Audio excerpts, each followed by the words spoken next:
Assalamu alaikum wa rahmatullahi wa barakatuh, brothers, sisters and friends. Today I want to be talking about a key argument that the Quran uses for the existence of God. Now, in Western philosophy, it's called the argument from design or the teleological argument. Now, the Quran always mentions about man, life and the universe, the natural phenomena, how you see the intricate design in species, in animals, but also the intricate design and fine-tuning of the whole cosmos, of the whole universe itself. Now, we all know the laws of nature exist. If I were to pick up an object and drop it on the floor, it would drop because of the law of gravity. So laws exist. Now, just to mention that these laws exist without any purpose, I think it's absurd. And in this light, the Oxford professor Roger Penrose, he said in a documentary that it's not very useful thinking about the universe without any purpose. It's not healthy for scientific or rational discussion. And I agree with Professor Roger Penrose because our very existence on this planet is on a knife edge. It's based on an initial conspiracy of conditions for us to exist, for life to be on this planet, that are so incomprehensible that to claim they were there just by chance would be the mantra of a madman. Let me explain why. Before I explain why, let me give you reasons for this. And the reasons are as follows. The expansion rate of the universe, take for consideration. If it changed by 4 to the minus 18 seconds, 4 to the minus 18 seconds, which is 1/quintillionth of a second, the universe itself would have recollapsed upon itself, and we would not have this universe here today. Another example is one of my favorites. Now, Roger Penrose from Oxford University, he said that in order for the creator to create this universe, he would have to choose a very small, tiny volume for the phase space of possible universes. Now, this is scientific mumbo jumbo. We don't have to really know what this means, but we must ask the question, how tiny is this volume? Well, listen to this. The volume is 1/10 to the power of x. What is x? X is 10 to the power of 123. And let's relay this for you. 1/10 to the power of 10 to the power of 123. You're not a mathematician. I knew that. But think of it this way. It's equivalent. If I was a dartsman and I was holding a dart, I had to hit the center of a proton, which is smaller than an atom. It's inside the atom. Wait, if the whole universe was my dartboard. Now, there's 3 possible explanations for this. Physical necessity is just there. 2, design. 3, chance. Actually, let's do the order again. 1, physical necessity. 2, chance. Or 3, design.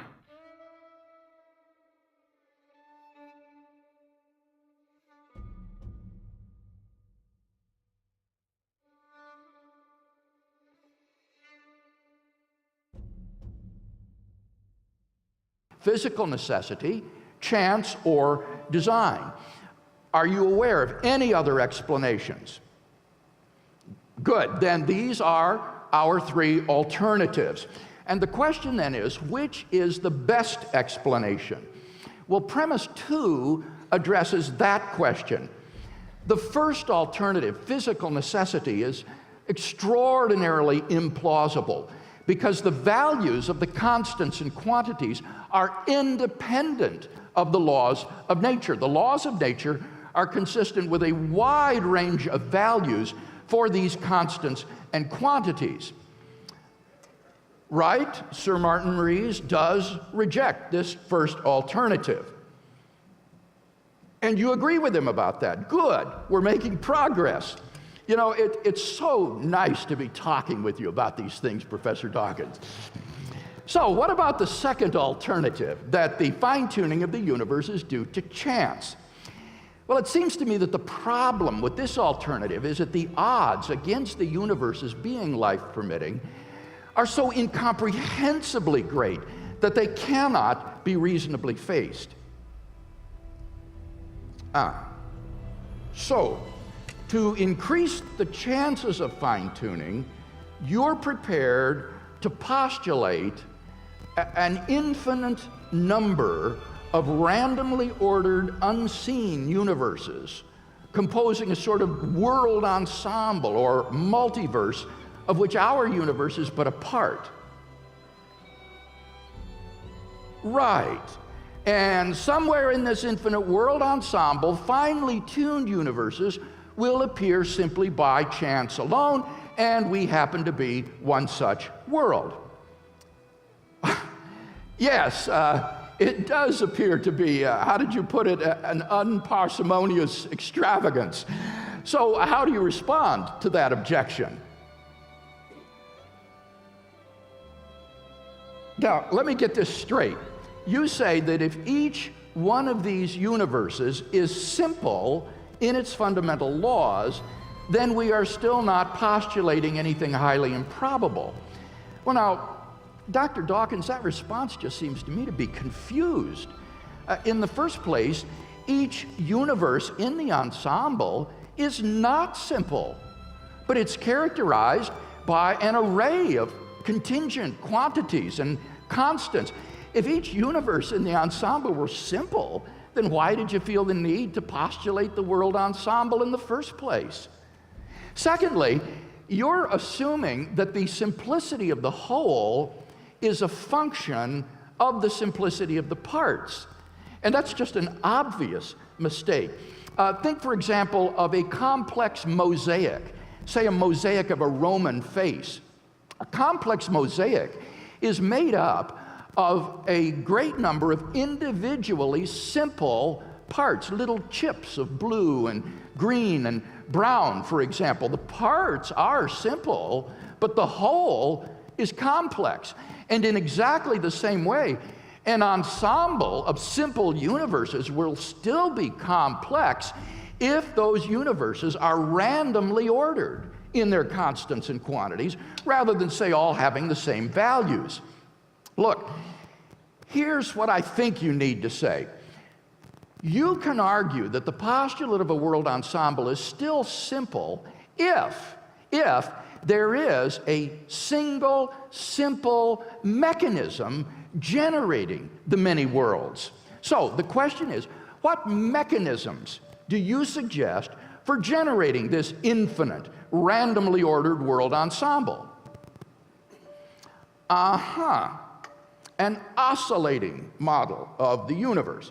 So the idea here is that the universe has undergone an infinite series of expansions and contractions, and that each time it expands, it gets a new array of constants and quantities, until finally a finely tuned universe emerges by chance alone. Right. Well, let me just ask you this.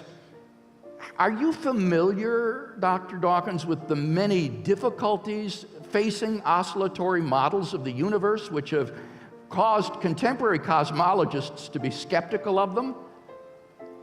Well, all right, never mind. You can find the references in my book, Reasonable Faith.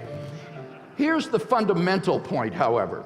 Even if the universe could oscillate from eternity past, such a universe would require an infinitely precise fine-tuning of its initial conditions in order to persist through an infinite series of cycles. So the mechanism you're proposing is not simple. In fact, it's exactly the opposite. It is fine-tuning of an infinitely precise variety.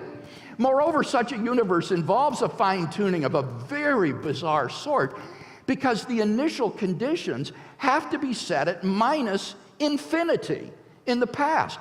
But how can that be done if there never was a beginning? Oh, okay, you've got other possible mechanisms. Okay, what's that? Oh my goodness, Lee Smolin's evolutionary cosmology.